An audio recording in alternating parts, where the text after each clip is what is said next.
ऊ कक्षा 8 मा पढ्थे। 14 वर्षको हुनी स्कुल जान एकदमै रुचाउँथिन्। अतिरिक्त क्रियाकलाप, साथीभाइसँग मिलेर बस्ने, घर परिवारमा सहयोग गर्ने, हरेक कुरामा अब्बल। भविष्यमा उमेर भएपछि आफ्नै खुट्टामा उभिएर आत्मनिर्भर हुने उसको सपना थियो। तर एक दिन अचानक उसको किताब थन्किन्छ। उसको विवाह हुन्छ। यो कुनै कथा होइन, यो हाम्रो समाजको वास्तविकता हो।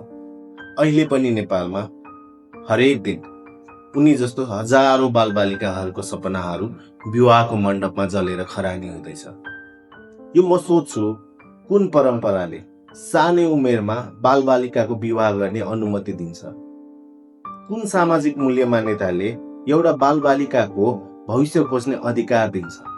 सानै उमेरमा विवाह गर्दा उन श्रीमती बन्न तयार भएको हुन्छ, उन आमा बन्न तयार भएको हुन्छ, उन बुहारी बन्न तयार भएको हुन्छ, न त उसले कुनै पनि जिम्मेवारी नै बोक्न सक्ने क्षमता उसको भएको हुन्छ। यतिखेरको ट्रेन्डले चाहिँ के देखाउँछ भने नि, बाल विवाह हुनुको मुख्य कारण भनेको चाहिँ बुवा आमालाई एउटा डर छ, छोराछोरीले सानै उमेरमा घर छोडेर बिहे गरिदिन्छन् भनेर। अब यसको समाधान के त? गफ गरौँ।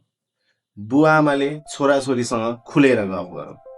छोराछोरीले पनि बुवा आमासँग खुलेर गफ गरौँ।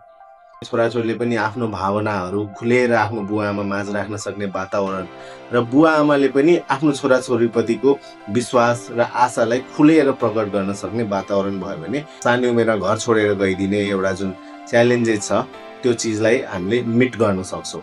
स्कुल तथा शैक्षिक संस्थानहरूको पनि यसमा मुख्य भूमिका हुन्छ। उहाँहरूले बेला बखत अभिभावक र विद्यार्थीहरूलाई सँगै राखेर यसबारेमा चेतना फैलाउने सत्रहरू सञ्चालन गर्न सक्नुहुन्छ।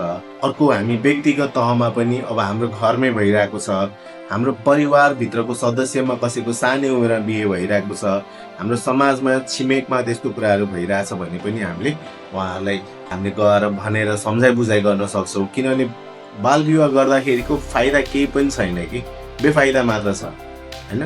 सो यो चिजलाई लिएर हामीले उहाँलाई सरसल्लाह दिन सक्ने कामहरू गर्न सक्छौँ।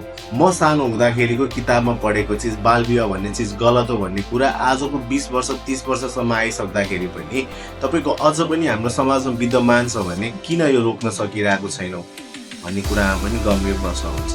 सो यसमा तपाईँहरू सबैले पहल गर्नु होला, कदम चाल्नु होला, यसलाई अन्त्य गरौँ। यसलाई मेटाउनु छ।